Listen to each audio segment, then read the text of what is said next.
nationally, after the 2008 election, our self-identification when asked a general ballot, in a survey, the general question of how you registered, only 20% of Americans would say Republican.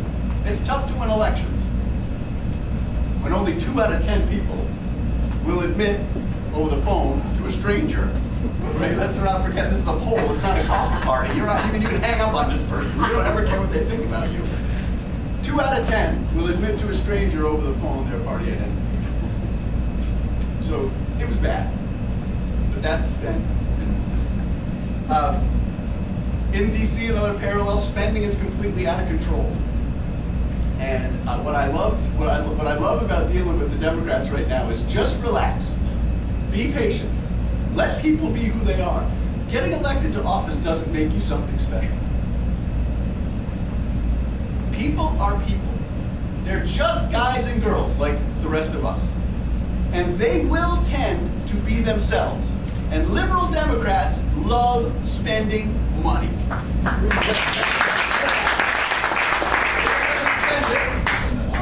They're going to spend your money, right? I've got a research shop in the basement. I say the RNC has a research shop in the basement. 14 or 15 young people, headed up by a guy named Jeff Berkowitz, who is an absolute bulldog. He was Rudy Giuliani's research director. He's in there 13 hours a day. We do the healthcare pulse check that we send out by email every day. We do research briefs. We do a series called What to Watch For. We bracket every Democrat official that goes into any city or town to go give a little speech. We're on the talk radio before he gets there, we're in the newspaper before he gets there, and we're on after he leaves. Everything they say we keep on record. We film it all, we digitally archive it, we're creating a record. Relax. They're going to do what their nature tells them to do. We're going to establish a political record. Then we're going to step on their throats, and we're going to win seats back. That is going to happen.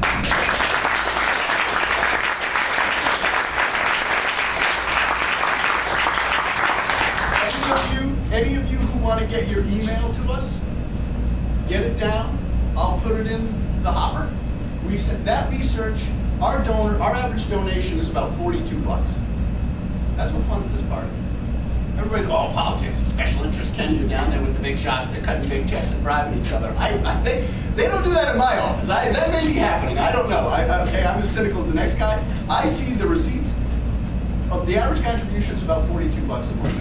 We raise millions of dollars every month. The cost of funds is huge because it's mostly by direct marketing, direct mail, and whatnot. We concentrate. I learned one thing from Don Kachiri that absolutely infuriates my staff. We try not to waste any money. Okay? I ask him, Governor, you'd be proud of me. I go through that thing line by line, baby. And I'm like, nope, not on that. Not today, not on that. I actually did a PowerPoint. I'll tell you a funny story. I was getting a little frustrated at some of the money that was going out on a couple of things that I thought were a bad idea.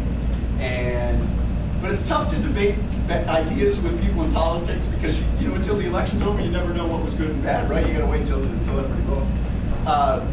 So I had my assistant go on our database and pull off names of donors, and then using Google Earth and appraisal sites, we took pictures of their homes. Sounds a little Big Brotherish. I assure you, it didn't go out of the building. Okay, it was just for illustration purposes. And there's this huge conference room with a big flat screen TV, and we put the pictures up just to remind everybody. That's the person that gave you $42 with the swing set and the Toyota and the life and the kids. Do they want you wasting this money? They want you winning elections. No junkets. No wasting. Let's be careful. Because one thing is for sure, just as sure as we can be that Democrats will overspend and overreach, they're also going to outraise us politically. They outspent McKay 4-1. About $350 billion on the McCain on the McCain campaign, and about $1 billion on the Obama campaign. They have the White House, they have the Senate, and they have the Speaker's office. That's why, I'll talk about healthcare a little later, but if you want to know why deals were being cut on healthcare, it had nothing to do with the merits of the public option and changing healthcare, and everything to do with special interest and protecting people's rear ends. So, they're are going to outraise us. We are going to get outspent. The only thing we can do is organize more, is organize better. And I'll talk a little bit about that in a second. One of the huge benefits that we're seeing for the social media stuff and politics right now. It's really refocused our party, it's refocused our efforts, and I think in the right directions. I'll touch on that in a second. But it's another parallel of spending. Another parallel in Washington right now and in Rhode Island, as you all see when you read the paper in the morning, the party of power is not serving you. The party of power does not agree with you. The party of power takes you for granted. The same thing happening in Providence is happening in Washington right now. Nancy Pelosi and Harry Reid, have their own set of issues, and it isn't yours, and they don't care. So I just wanted to, it's a very similar thing.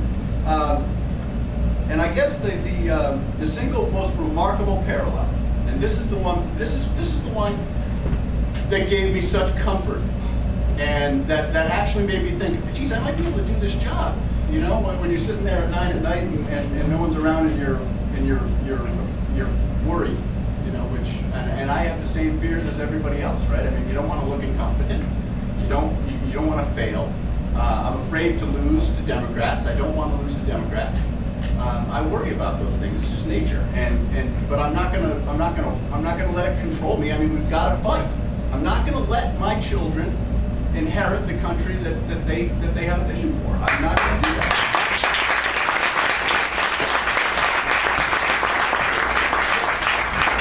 But toward that end, the single and most remarkable parallel, and this is the one that's going to kill you, is that the Republican Party in Rhode Island and the Republican Party in Washington don't hold the majority of seats, but represent the majority of the constituents of the entity. The Rhode Island Republican Party represents Rhode Island taxpayers, Rhode Islanders, much more closely and is much more in line than the Democrat Party is. And nationally, we represent the majority of Americans. So when I hear ridicule from the other side, aren't you foolish? What's your problem? Don't you get it? I think you're talking to the majority. You're telling 60% of America they're foolish. That's not a way to win elections. So we've got to work at organizing and coming up with a plan and funding a plan to start beating some of these Democrats and make sure they remember that. And we can do it. It's so possible. It's not only possible, it's going to happen. It's right at our fingertips. And we need to stop worrying. We need to take ourselves far less seriously, frankly. What happened. We lost some elections. What happened. People didn't like you. What happened. The other side branded us. It was not good to be a conservative. That all happened. Okay, great. That's yesterday. It didn't happen when I was there. I know that much because I was here. I was living in Rhode Island when all that took place.